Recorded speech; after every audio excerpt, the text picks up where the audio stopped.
দেখো, এটা হাওড়ার যে নদীর যে ঘাট, সেই ঘাট থেকে ফেয়ারডি প্লেস পর্যন্ত যে লঞ্চ সার্ভিস আছে, তো সেই লঞ্চে যাওয়ার সময় কিছু ভিডিও দিলাম। দেখো, দূরে দেখা যাচ্ছে হাওড়া ব্রিজ।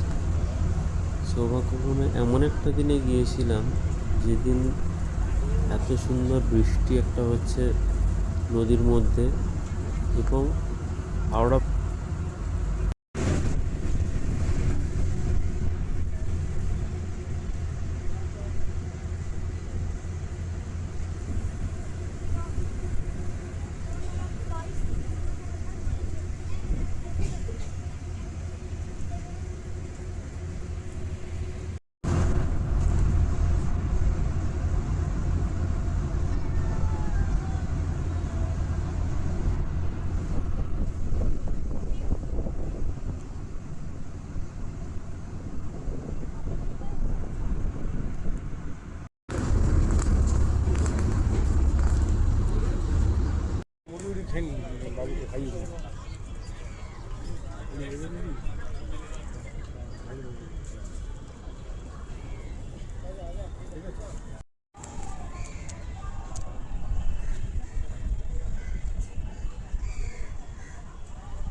দেখো, এখানে কিছু মাছ দেখা যাচ্ছে, যেগুলো ছোটো ছোটো মাছ, যেগুলো ঘুরছে, এবং অনেক সংখ্যক মাছগুলো এখানে আছে।